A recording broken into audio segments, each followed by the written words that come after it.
Assalamualaikum warahmatullahi wabarakatuh. Alhamdulillahirabbil alamin. Luar biasa teman-teman semua ya yang sudah bersedia berkenan subscribe channel ini, sehingga saya bersemangat memberikan informasi seputar tips dan trik bagaimana kita menyikapi aplikasi Facebook ini dengan baik dan benar.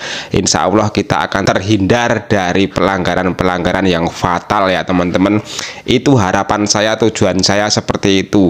Saya tidak ada maksud lainnya ya, saya hanya ingin membantu memberikan informasi teman-teman semua agar akunnya baik-baik saja ke depannya gitu ya.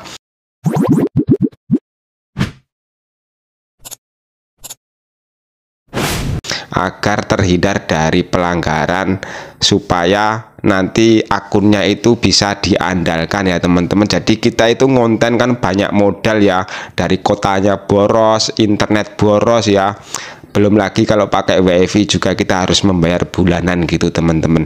Intinya semua ini tidak hanya ngonten untuk hiburan saja, semua ada modalnya ya, karena boros teman-teman, saya akui ya.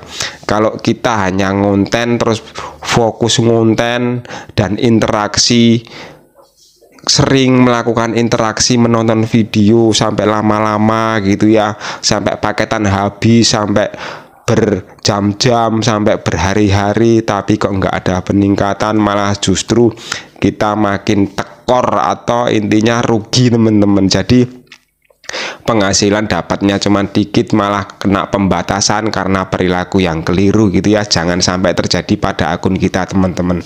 Jadi saya bener-bener murni di sini, tujuan saya itu untuk kebaikan teman-teman semua ya. Dari perilaku-perilaku yang kira-kiranya kurang tepat, kita luruskan ya teman-teman.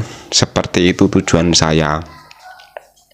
Menjadilah tinggi tanpa menjatuhkan orang lain ya, menjadilah benar tanpa menyalahkan orang lain ya, menjadilah tampan tanpa menjelekkan orang lain.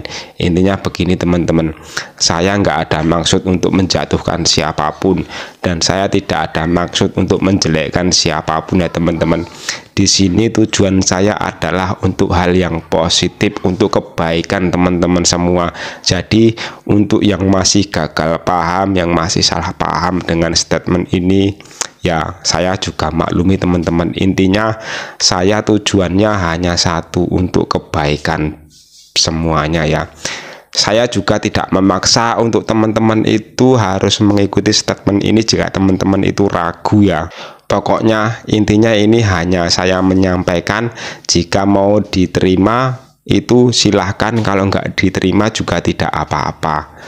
Teman-teman juga saya yakin bisa menganalisa sendiri ya, dari perilaku-perilaku ini yang saya sampaikan ini adalah benar-benar fakta terjadi di lapangan ya. Contohnya ini teman-teman ya, salah satunya ini, ada yang bikin status begini ya, seperti ini statusnya. Dia mengeluh karena apa? Setiap kali fallback pasti kena batasan. 5 kali fallback 24 jam pembatasan. Kemarin 1 kali fallback 2 jam pembatasan. Subuh ini karena apa ya? Butuh saran atau info bagi suhu, ayolah keluar gitu ya.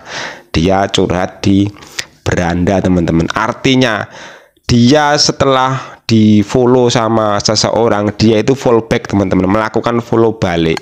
Jadi terus terkena pembatasan yang, dan di komentar-komentarnya ini saya cek ya, ini banyak yang kejadian seperti itu. Semuanya kebanyakan ada yang mengalami juga seperti itu ya. Ada yang sampai pembatasan 1 minggu, dan kalau diulang-ulangi potensinya nanti akan pembatasan permanen teman-teman. Kenapa? Karena sudah tertulis di kebijakan monetisasi mitra ya, jika pelanggaran tersebut jika terlalu diulang-ulangi nanti, kata lainnya kita itu ngeyel atau bandel diulang-ulangi, akan semakin parah ya, akan semakin parah pokoknya pembatasannya. Yang paling fatal nanti bisa didesmonetisasi ya, dicabut monetisasinya, jadi diblokir sama sistem untuk akun pembayarannya teman-teman. Saya juga udah melihat keluhan dari kreator yang sudah akunnya berkembang terkena PKM. Dia tidak tahu masalahnya apa, kesalahannya di mana, tahu-tahu dia itu terkena PKM.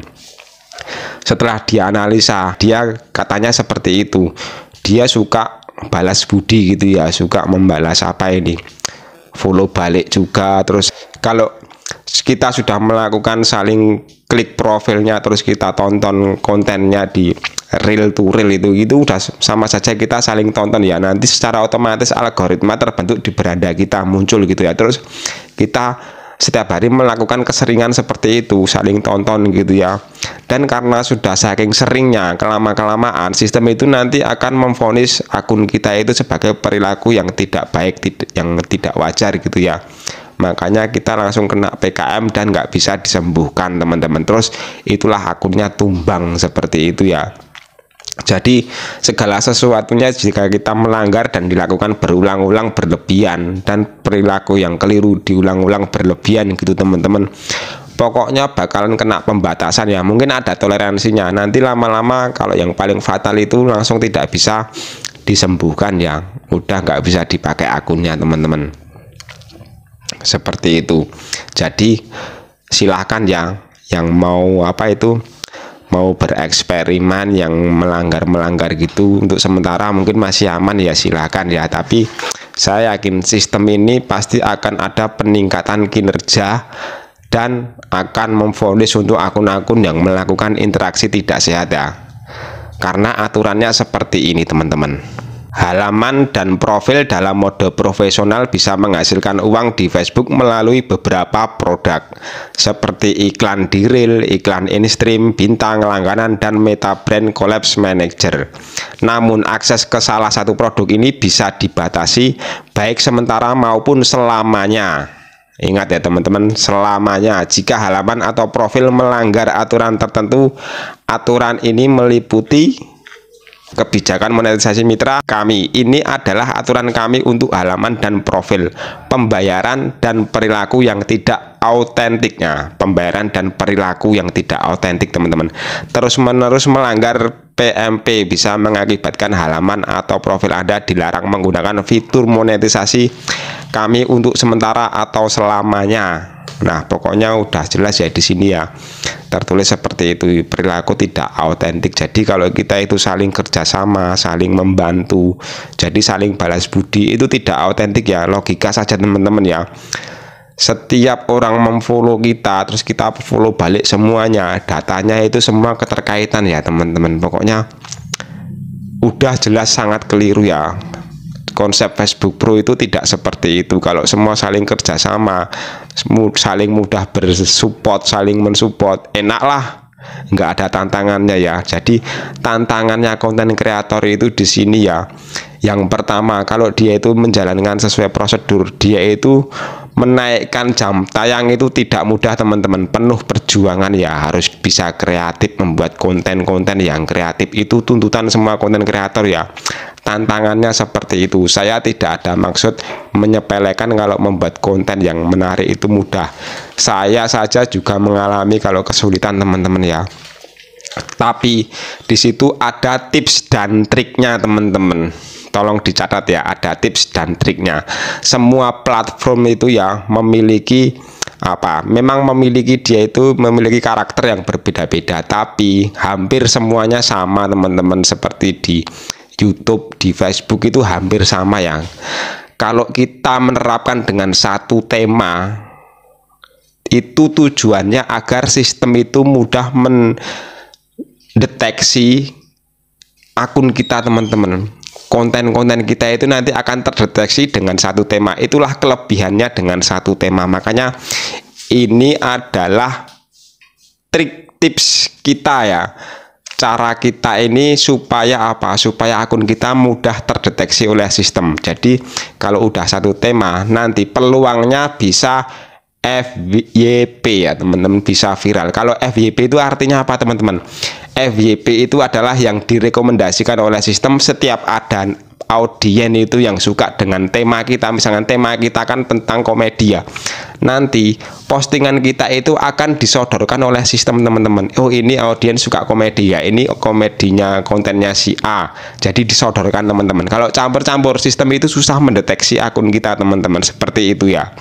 Jadi tantangannya konten kreator itu memang tidak mudah untuk membentuk apa itu ya, tema tersebut sehingga eksistensinya itu terbentuk tergantung dari sistem itu dia bakalan membaca akun kita itu kapan. Nah, itu perlu kesabaran teman-teman. Jadi gini ya, yang sudah terbaca eksistensinya, yang sudah terbentuk, yang sudah jadi, kebanyakan kalau udah viral dia itu konten-konten yang lama-lama itu ikut menyusul ya, ikut viral. Karena apa teman-teman? Karena begitu nanti direkomendasikan sistem muncul di berandanya orang-orang yang satu tema, nanti itu akan berkelanjutan ya, semuanya ikut antri teman-teman, seperti itu ya. Jadi perjuangannya konten kreator itu memang harus membentuk dengan satu tema tersebut biar terbentuk eksistensinya ya, seperti itu teman-teman. Jadi memang tidak mudah ya, karena faktornya banyak sekali teman-teman ya. Karena kita tidak tahu sistem itu bakalan bisa mendeteksi akun kita itu kalau sudah terbentuk berapa postingan gitu. Setiap akun mempunyai ciri khas, mempunyai keistimewaan masing-masing ya. Ada yang cepat, ada yang lambat teman-teman. Jadi kita sudah tahu pondasinya ya, kita bangun dengan alami, terus bikin konten yang menarik dengan satu tema, terapkan terus. Kita tinggal menunggu kesabaran saja, apakah kita mampu bersabar atau tidak ya. Kalau kita tidak sabar ya sudah, kita tumbang teman-teman, kita gagal menjadi konten kreator kalau kita sudah males membuat konten-konten. Karena apa? Karena mungkin sudah nggak kuat lagi dengan apa ya, modal kita, karena boros kuota gitu ya. Setiap memposting kok nggak FYP. Nah begitu teman-teman contohnya. Jadi FYP itu adalah rahasianya sistem teman-teman. Jadi semoga pada paham ya apa yang saya maksud. Jadi kita itu hanya berusaha membuat konten sesuai prosedur, sesuai rata-rata pada umumnya ya. Yang membuat para suhu-suhu itu kok bisa sukses, dia itu menerapkan satu tema teman-teman, agar mudah terbentuk eksistensinya oleh sistem. Jadi kalau sudah terbaca, terbentuk, pasti akan menjadi lebih viral. Dan FYP viral itu belum, viral dan FYP itu beda ya artinya teman-teman. Kalau viral itu bisa jadi dia itu nggak terbatas ya, tapi kalau FYP ya intinya dia itu sesuai tema, sesuai apa yang direkomendasikan oleh sistem. Jadi misalkan tema kita itu ternyata minatnya tidak banyak, bisa jadi kita FYP tapi penontonnya sedikit teman-teman, seperti itu contohnya. Misalkan tema kita tentang apa ya, contohnya tentang olahraga. Nah ternyata peminat olahraga yang di dunia ini sedikit, ya sudah berarti penontonnya sedikit teman-teman, seperti itu. Tapi kalau peminat olahraga ternyata banyak, ya sudah berarti tema kita banyak penontonnya. Jadi paham ya, viral sama FYP itu beda. Kalau viral itu teman-teman itu tidak masuk satu tema. Biasanya karena kontennya benar-benar mengundang apa, keunikan, kualitas yang tinggi ya, dia itu bisa menciptakan emosionalnya audien itu. Karena dengan konten, isi konten tersebut, dia jadi semua ingin berkomentar atau menonton sampai selesai, karena isi konten tersebut mengandung unsur apa ya, kontroversi atau unsur yang begitu sangat aneh atau gimana, perlu perdebatan di dalamnya gitu ya teman-teman. Jadi itu bisa mengakibatkan viral. Makanya banyak konten-konten yang pada viral tapi tidak satu tema setelah kita cek akunnya gitu ya. Contohnya seperti itu teman-teman. Jadi viral sama FYP itu beda. Kalau FYP itu berdasarkan dari apa, satu tema itu ya, jadi disodorkan seperti itu teman-teman. Nah jadi untuk lebih simpelnya lagi, kita anggap aja lah sama gitu ya antara viral dan FYP teman-teman. Jadi seperti itulah kiranya yang saya sampaikan di sini tentang bagaimana sih kinerja apa aplikasi Facebook itu yang sudah kita terapkan. Jadi semata-mata memang tugas konten kreator itu tidak mudah teman-teman. Tantangannya konten kreator adalah supaya akun kita itu bisa jangkauannya meluas, itu tergantung apa ya, udah terbentuk atau belum eksistensinya kita itu dalam membentuk akun. Makanya lebih punya peluang kalau kita itu dengan satu tema. Coba diterapkan teman-teman, nanti kalau sudah terbentuk eksistensinya pasti FYP dan nggak ada obatnya itu nanti. Kalau tema tersebut banyak peminatnya ya, dalam tanda kutip tema tersebut banyak peminatnya teman-teman, seperti itu. Oke, gitu saja yang saya sampaikan. Jangan lupa untuk yang baru melihat channel saya ini, yang baru menonton, tinggalkan jejak like dan subscribe-nya sebanyak-banyaknya. Saya butuh sebanyak-banyaknya agar saya semakin bersemangat membuat tips dan trik berdasarkan kejadian fakta yang ada di lapangan teman-teman. Oke, terima kasih. Wassalamualaikum warahmatullahi wabarakatuh. Semangat selalu.